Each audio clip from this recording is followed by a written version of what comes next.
नमस्कार दोस्तों, आप लोग रेडी हो जाएं डिक्टेशन के लिए 5 सेकंड में।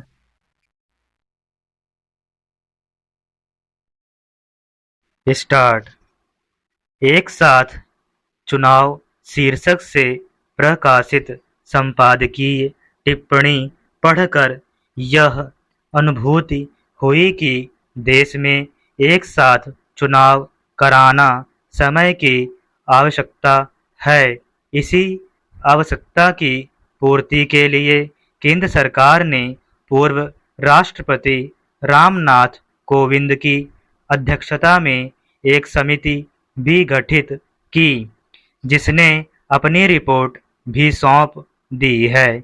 समिति ने व्यापक स्तर पर विचारों का समावेश कर यह रिपोर्ट तैयार की है, लेकिन कुछ राजनीतिक दल रिपोर्ट का अध्ययन किए बिना ही एक साथ चुनाव के विचार को खारिज करने में लगे हैं, जबकि देश में 1952 से 1967 तक लोकसभा चुनाव और विधानसभा चुनाव एक साथ हुआ करते थे, लेकिन 1971 में मध्यावधि चुनाव से यह सिलसिला टूट गया।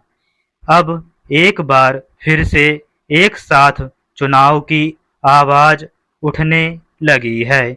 देश में हर समय चुनाव का मेला लगा रहने से आदर्श आचार संहिता के कारण विकास के काम रफ्तार नहीं पकड़ पाते। सरकारी विभागों के कर्मचारी चुनाव प्रक्रिया में व्यस्त रहते हैं। आमजन को सरकारी विभागों में काम कराने में परेशानी होती है। बार बार चुनाव से राजनीतिक दलों का व्यय भी अधिक बढ़ता है। एक साथ चुनाव कई समस्याओं का समाधान सिद्ध हो सकते हैं। एक साथ चुनाव के मामले में सभी दलों के नेतृत्व से उम्मीद की गई है कि वह पहले करीब 18,000 पन्नों की रिपोर्ट का अध्ययन करें, उसके बाद अपना मत प्रकट करें। यह नहीं होना चाहिए कि सिर्फ विरोध के नाम पर विरोध की राजनीति हो, जैसा कि अगर बीच कार्यकाल में विधायिका में व्यवधान पैदा होता है, तब ऐसी सूरत में बचे हुए कार्यकाल की खातिर ही चुनाव होंगे। पहले दोबारा चुनाव की दशा में 5 वर्षों के लिए चुनाव होने से 1967 तक एक साथ चुनाव का क्रम बिगड़ा। सही बात है, बार बार चुनाव होने से मतदाताओं का मतदान के प्रति रुझान घटता है, चुनावी खर्च बढ़ते हैं, प्रशासनिक कामकाज बाधित होता है। ऐसे अनेक लाभ गिनाए गए हैं। प्रायः प्रतिदिन समाचार पत्रों में देश के विभिन्न भागों में घटित होने वाले दुर्घटनाओं के समाचारों को पढ़कर मन में खिन्न हो जाता है। इन दुर्घटनाओं के शिकार होने वालों में पुरुष, महिलाएं एवं मासूम बच्चे भी होते हैं।